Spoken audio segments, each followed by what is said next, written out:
اگر اسلام کی کچھ اہمیت ہے تم کو تو جلدی سے اٹھو اور اپنی خبر لو، ورنہ یہ قول راس آئے گا تم پر، ورنہ یہ قول راس آئے گا تم پر کہ ہونے سے ان کا نہ ہونا ہے بہتر۔ رہو گے یوں ہی فارغ البال کب تک، رہو گے یوں ہی فارغ البال کب تک، نہ بدلو یہ چال اور ڈھال کب تک، رہے گی نئی پود پامال کب تک، رہے گی نئی پود پامال کب تک، نہ چھوڑو گے تم بھیڑیا جال کب تک۔ بس اگلے فسانے فراموش کر دو، بس اگلے فسانے فراموش کر دو، تعصب کے شعلے کو خاموش کر دو۔ حضرات، میری آج کی تقریر کا موضوع ہے ایک پیغام عالم اسلام کے نام۔ یہ ایسا موضوع ہے جس کے ضمن میں بلا مبالغہ ایک ضخیم کتاب تیار کی جا سکتی ہے۔ میری نظر میں آپ عقل و تدبر کے پیکر ہیں اور ایک عاقل کے لیے اشارہ کافی ہوتا ہے۔ اس موضوع کی اہمیت کا اندازہ آپ کو درمیان تقریر میں خود ہی ہو جائے گا۔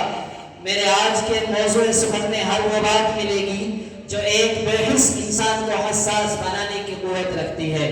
چنانچہ موضوع مذکور جہاں آپ کو اپنا فرد منصبی یاد دلائے گا، وہیں آپ کے منجمد قلوب میں رفت پیدا کر دے گا۔ جہاں آپ کو خواب غفلت سے بیدار کرے گا، وہیں آپ کے عیش و آرام کو بھی غفلت کا سبب قرار دے گا۔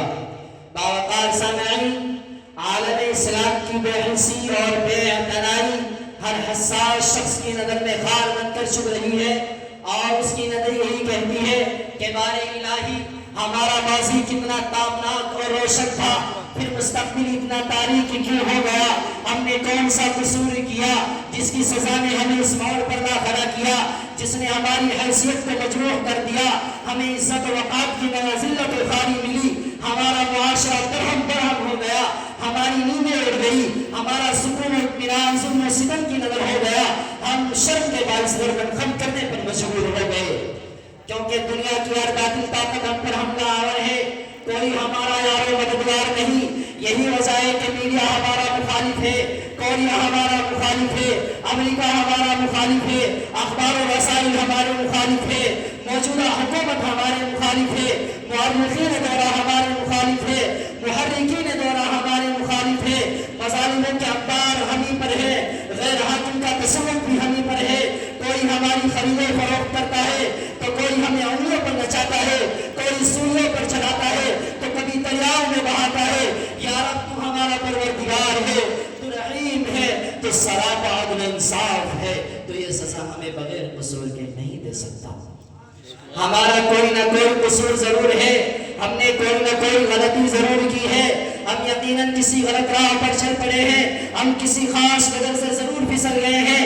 لہٰذا جب ہم مسائل و آرام کی پرخطر وادیوں میں پھنس جاتے ہیں، جب ہمارا ہر عضو حرکت کو بند کر دیتا ہے، جب ہم اپنی طاقت و قوت کا صحیح استعمال نہیں کر پاتے، تو اس مقام پر ہمیں ایک وجہ یاد آتی ہے کہ ہمارا معاشرہ اور ہمارا اسلامی طبقہ اتحاد کی ناگزیر حقیقت سے ناواقف ہے اور ٹوٹے ہوئے شیشے کی مانند بکھرا پڑا ہے، اور وہ آپسی اختلافات سے دوچار ہیں۔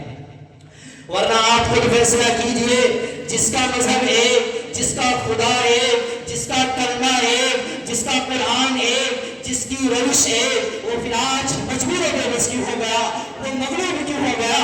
آخر ان کا ایمان بھی تو اسی کلمے پر تھا، جنہوں نے جنگ بدر میں مختصر تعداد کے باوجود بھی لشکر کفار میں ہلچل مچا دی، ان کے قدم اکھاڑ دیے، ان کو مقصد میں ناکام بنا دیا۔ آخر ان کے پاس وہ کون سا ہتھیار تھا جس نے ان کو غیر پر غلبہ عطا کیا؟